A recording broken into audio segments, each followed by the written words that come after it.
दोस्तों, देश के प्रधानमंत्री नरेंद्र मोदी जी के पास में दो तरकश के तीर हैं और वो दो तरकश के तीरों का जिस भी जगह इस्तेमाल करना चाहते हैं उस जगह पर सरकारों को गिरा करके अपनी सरकार उनके साथ बना लेते हैं। और जो भी कट्टर विरोधी देश के प्रधानमंत्री का ये भारतीय जनता पार्टी का होता है तो वो तुरंत उसको अपने खेमे में इसी तरकश के तीर से ले आते हैं, जो कि आप साफ तौर पर देखेंगे कि देश के प्रधानमंत्री के दो तरकश के तीर हैं, एक सीबीआई और दूसरा है ईडी। जहां सीबीआई के बारे में अगर बात की जाए तो तमाम राज्यों ने सीबीआई की एंट्री पर अपने राज्य में खासतौर पर बैन लगा रखा है।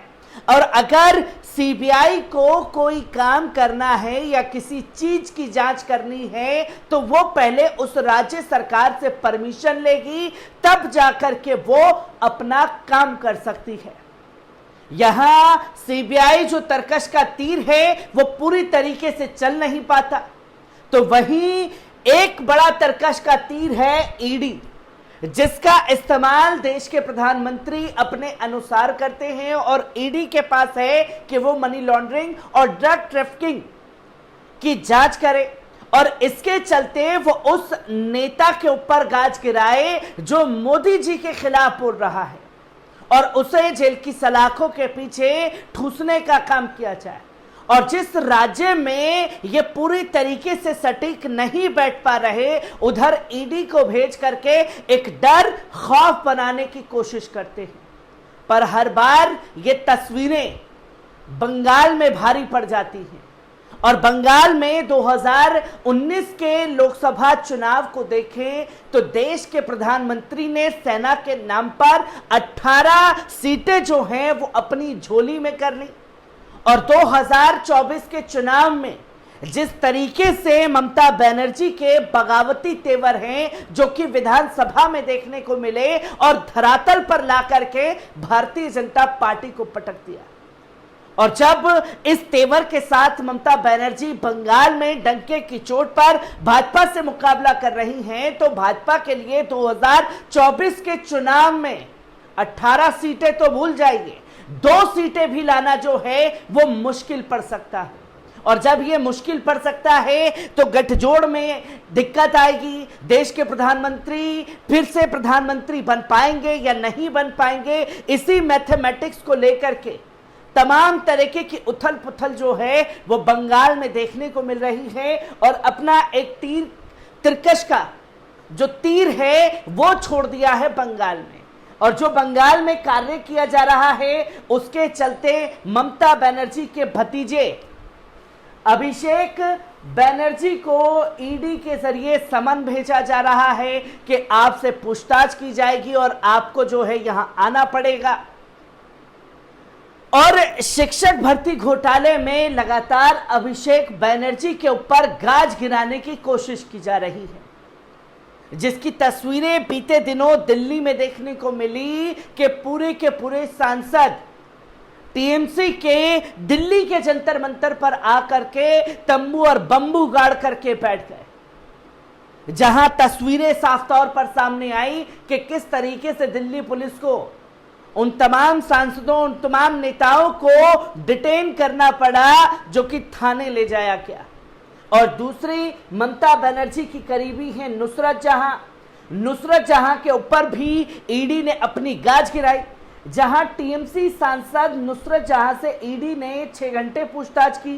सीनियर सिटीजन से फ्लैट बिक्री में धोखाधड़ी का मामला आया, बीजेपी बोली आरोप सच हुआ तो सजा होगी। मतलब माइलॉर्ड भी बीजेपी को बना देना चाहिए और जिसको चाहे उसको जेल की सलाखों के पीछे डाले, कोई सवाल जवाब जो है वो भारतीय जनता पार्टी से नहीं होंगे, क्योंकि खुद को तो माइलॉर्ड समझ बैठी है भारतीय जनता पार्टी।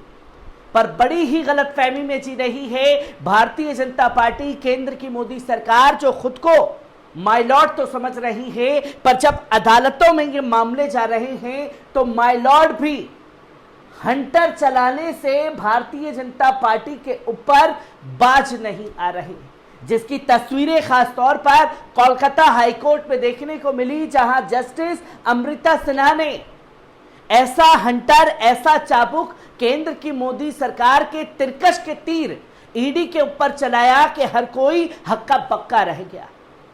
जहां ईडी अधिकारी के ऊपर ही गाज गिरा दी गई कोलकाता हाईकोर्ट में, और इतनी बड़ी खबर को छुपाने का काम मेन स्ट्रीम मीडिया द्वारा किया गया, जिसका कहीं कोई जिक्र नहीं किया गया कि जहां ईडी छापेमारी के लिए जाती है, जिसको भी पकड़ती है उसे संदिग्ध बता देते हैं और ये घोटालेबाज है, यही गिरफ्तारी होनी चाहिए, सबसे बड़ा धोखा किया, तमाम खबरें चलाई जाती हैं। पर कोलकाता हाई कोर्ट ने एक ऐसा नजीर पेश कर दिया जो कि एक मिसाल बन गया है और केंद्र की मोदी सरकार के लिए सिरदर्द भी बन चुका है। जो कि आपको बता दें कि कलकत्ता हाई कोर्ट ने पश्चिम बंगाल में करोड़ों रुपए के स्कूल भर्ती घोटाले की जांच कर रही ईडी के जांच अधिकारी के तत्काल बदलने का आदेश दिया। हाईकोर्ट ने शुक्रवार को यह आदेश दिया कि कोर्ट ने ईडी के निदेशक को यह आदेश जारी किया। जस्टिस अमृता सिन्हा ने प्राथमिक नियुक्ति भ्रष्टाचार मामले में ईडी के जांच अधिकारी मिथिलेश कुमार मिश्रा को हटाने का आदेश दे दिया है। ईडी का यह अधिकारी बंगाल में किसी भी भ्रष्टाचार की जांच नहीं कर सकता, ऐसा हाईकोर्ट का आदेश है। मिथिलेश मिश्रा ईडी के सहायक निदेशक के पद पर है, जो कि साफ तौर पर जस्टिस अमृता सिन्हा ने ये साफ तौर पर कहा कि जो ईडी के अधिकारी है, जिसको पूरी कमान देश के प्रधानमंत्री ने सौंपी हुई है ईडी के जांच के लिए कि जाइए बंगाल में इन सांसदों, इन नेताओं को आप निशाना बनाइए। पर यहां जस्टिस अमृता सिन्हा ने जिस अधिकारी को खासतौर पर भेजा गया उसी के ऊपर जो है गाज गिरा दी, जो कि साफ तौर पर यह कह दिया गया कि यह चीज जो है ये यहां चलने वाली नहीं है, जिसकी तस्वीर आपके सामने है। और जस्टिस अमृता सिन्हा ने सिंगल जजों की बेंच में ईडी के निदेशक को तबादला सुनिश्चित करने के लिए भी कहा। उसी दिन ईडी ने तृणमूल कांग्रेस के राष्ट्रीय महासचिव अभिषेक बनर्जी को एजेंसी के सॉल्ट लेक कार्यालय में पूछताछ के लिए भी बुलाया।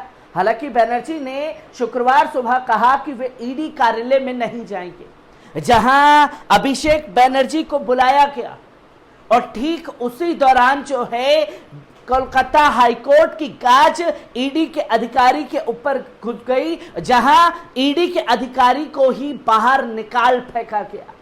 जहां जस्टिस सिन्हा ने शुक्रवार को कहा कि मिश्रा को पश्चिम बंगाल में किसी भी मनी लॉन्ड्रिंग मामले की किसी भी तरह की जांच का काम नहीं सौंपा जा सकता।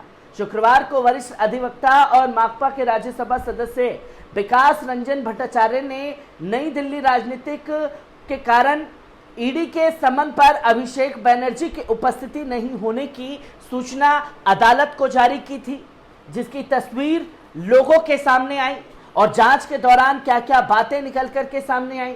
इस पर जस्टिस अमृता सिन्हा ने ईडी को निर्देश दिया कि उनकी निर्धारित जांच प्रक्रिया किसी भी कीमत पर बाधित नहीं होनी चाहिए।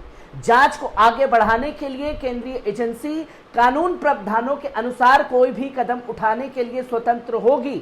जस्टिस सिन्हा ने साफ तौर पर कहा कि अदालत ने स्कूल भर्ती घोटाले में जांच की सुचारू प्रगति को आगे बढ़ाने में संबंधित ईडी अधिकारी की दक्षता पर विश्वास खो दिया है। जस्टिस अमृता सिन्हा ने हाल ही में मिश्रा के जांच के तरीके पर असंतोष किया था और उनसे यह भी पूछा था कि क्या वे जांच से राहत चाहते हैं, जो कि साफ तौर पर सवाल पूछा गया और खुद माय लॉर्ड ही उनके तौर तरीकों से खुश नहीं है और ये साफ तौर पर बोल रहे हैं कि जो उनके कार्यशैली की तरीका है उस पर कई बार सवाल खड़े होते रहे हैं।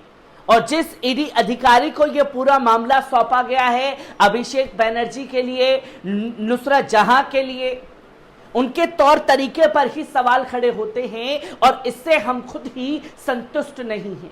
इसलिए इनका तबादला जो है वो किया जाता है, जिसकी तस्वीरें कोलकाता हाईकोर्ट में देखने को मिली। यहां मामले की सुनवाई के दौरान 25 सितंबर को अभिषेक बनर्जी की संपत्तियों पर अधूरा ब्यौरा पेश करने के लिए मिश्रा को जस्टिस अमृत सिन्हा की नाराजगी का भी सामना करना पड़ा। उन्होंने इस बात पर भी आपत्ति जताई कि केंद्रीय एजेंसी ने अपनी रिपोर्ट में बनर्जी की केवल 3 बीमा पॉलिसियों का ही जिक्र क्यों किया? जस्टिस सिन्हा ने तब कहा था कि आपकी रिपोर्ट में उनके बैंक खाते के विवरण क्यों नहीं है, इसका कारण क्या है जिसकी तस्वीरें लोगों के सामने नहीं आ पा रही? उल्लेख नहीं कि क्या यह संभव है कि उनका कोई बैंक खाता नहीं। ऐसा लगता है कि आपको उनके सटीक आवासीय पते की भी जानकारी नहीं है। बस आपको भेज दिया गया है कि जाइए बेटा, कार्य कीजिए और उनके ऊपर कार्रवाई करके ऐसा ढोल नगाड़ा पीटिए कि वहां ममता बनर्जी का गुरूर तोड़ा जा सके। और जब आपके पास पूरे सबूत नहीं थे तो आप किस तरीके से मुंह उठा करके यहां जांच के लिए पहुंच गए, जिसकी तस्वीरों पर कई बार सवाल खड़े हुए। जहां आपको बता दें कि अभिषेक बनर्जी से 9 घंटे तक पूछताछ हुई।